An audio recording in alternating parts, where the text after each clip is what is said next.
Hello everyone, this is Colin's channel. 先週じゃないわ、来年じゃなくて去年の10月から今年2月まであるプロダクション映像制作会社でアシスタントプロデューサーとして働かせていただいてたんですけど、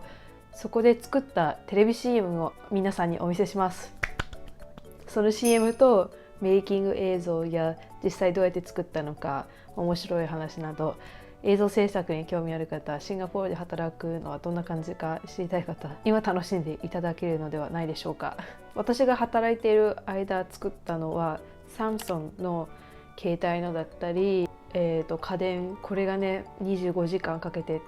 撮った地獄の CM だったんですけど、ちょくちょく SNS で投稿しております。今回は2つ紹介します。シンガポール政府と一緒に作ったもので、公式サイトや YouTube、SNS にもアップされています。まず1つ目、これは1月14日に公開されたミュージカルの CM です。ミュージカル初めてだったから結構面白かった。まず一緒に見ていきましょう。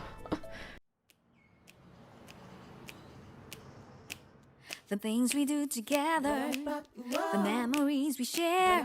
the journeys made with each other are the moments that we care. We gotta walk this road together. It's not the same as before, but together we'll make it better. Together as one we soar.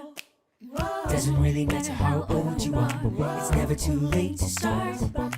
There is so much you can discover, and everyone plays a part.Though it may have gotten darker, there's hope beyond this door. We gotta walk this road together. It's not the same as before,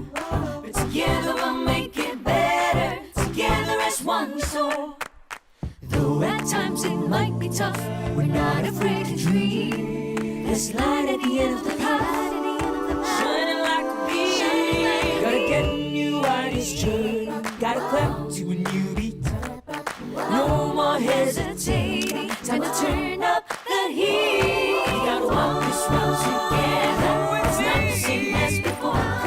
Together we'll make it better. Together as one we soar. Let's go. We gotta walk this road together. It's not the same as before. Together we'll make it better. Together, together, together as one we soar.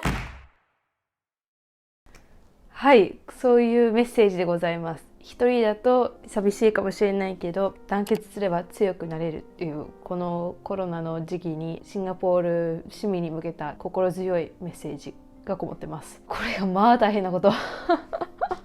作るのはね、もうほんと地獄だった。なぜかというと、まず1、音楽が CM 当日までに完成されなくて、似たようなリズムをスピーカーで大爆音で流していた。その2、拍手のリズムなんですけど、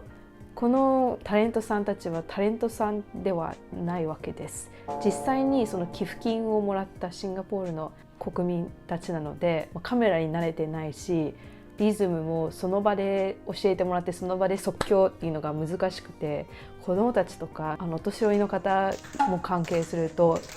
大変難しくて特に家族この CM で私は初めて一般人を撮影しました。そこでタレントさんってこんなに違うんだなとびっくりしましたね。デリバリーの人たちはタレントさんなので、もうすぐにニコってできるし、エネルギーを保つこともできたり、やっぱりそれなりのスキルは持ってるわけですよ。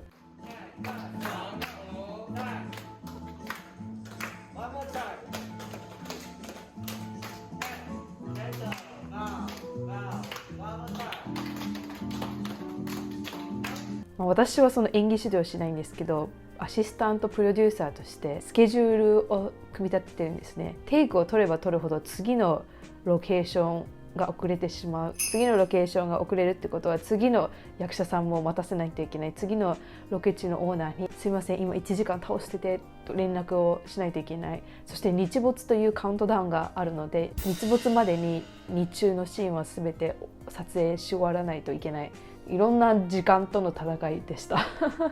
それを一つで、この CM がなぜ大変難しかったかというと、ロケ地が多いこと、いろんな場所に移動しました。これは2日間にわたって撮影したんですけど、もうシンガポール中回りましたね。コンセプトに合うお家を探すのもそうですし、ホテルのシーンあったと思うんですけど、あの方はイベント会社に勤める方で、コロナによってイベントができなくなり会場ともお別れになってしまったけど、会社の人たちで過去の映像を見て今後どうやっていくかこう話し合って拍手みたいなシーンですね。そのホテルのシーンはコンコードホテルで撮りました。コンコードの前に実はマリーナベイとシャングリラホテルでも撮影してました。こうモンタージュみたいにこう並ぶはずだったんですね。でも尺が短いためその2つは省きました。なぜ私がこれを話しているかというと、その3つに私は連絡して電話をかけて何回もお願いして、やっと撮影許可が下りて撮ったと思ったらまさかの使われなかったからです。よくあるけどやっぱぐさっとくる頑張ったもん、撮影許可取るの。あとそうそう、最後に出てたブリンダースっていうブケメラにあるプラタ屋さん、あれは実際にあるお店で、そのオーナーもすごい張り切っててとても協力的でした。外のライトはうちの美術監督がつけたんですけども、外を撮影するからもしかしたらペンキ塗り直した方がいいとかすごいねオーバーだけどとても協力的で面白かったです。ダンスのシークエンスもねちゃんと全部踊ったんですけど使われなくて、一部どうぞ。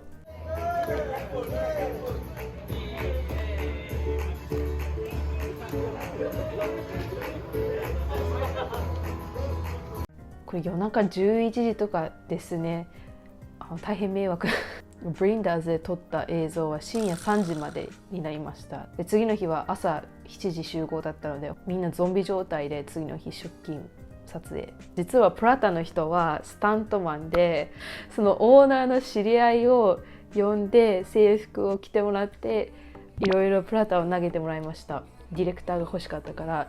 プラタを激しくできる人いないか必死に探したんですけど、まさかの違うお店から人を引っ張り込んだっていうね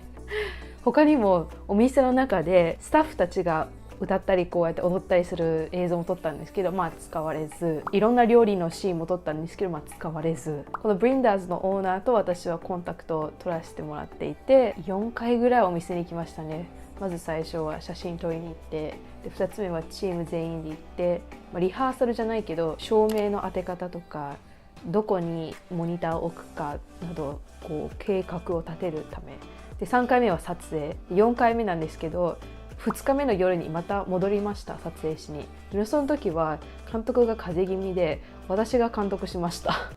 まさかのあなたフィルムスチューデントでしょ、監督しなさいみたいなノリで監督したシーンがレシートのシーンです。あのシーンはコロナの影響によってお店は閉まっちゃったけど、オンラインにやってみたらめちゃくちゃ繁盛してめでたいめでたい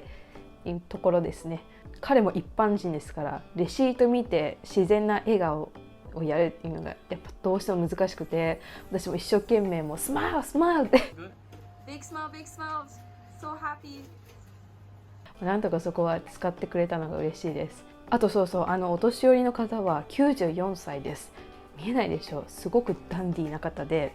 衣装を決める時に、サイズ何か聞いてみたら全部オーダーメイドだからサイズはわからないって言ってました。それが面白かった、とてもおっとりとしてなんかこう癒されました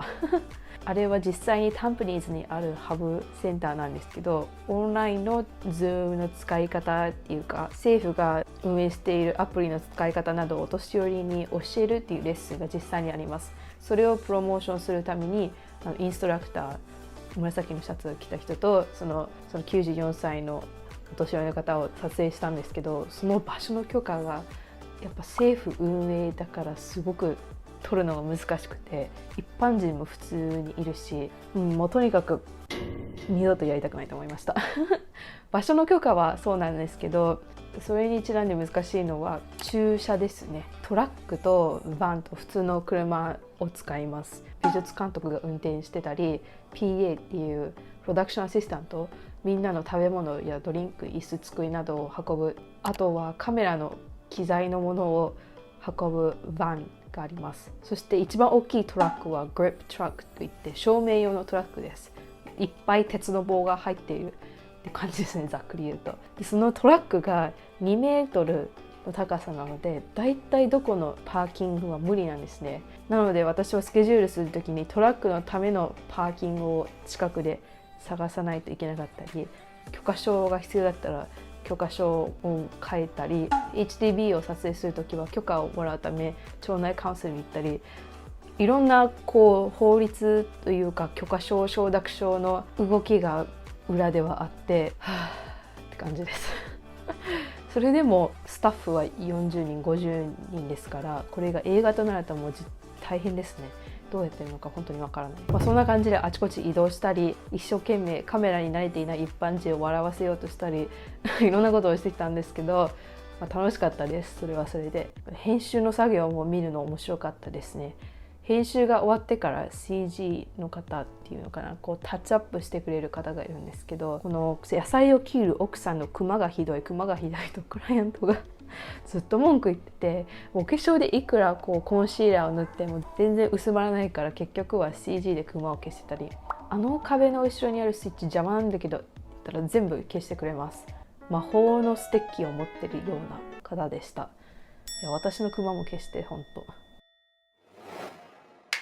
CM2 作分の説明解説を取ったところ結構長くなってしまったので、2つ目のはまた後日アップするので、ぜひそちらの方もご覧ください。最後までご視聴ありがとうございます。ではまた。バイバイ。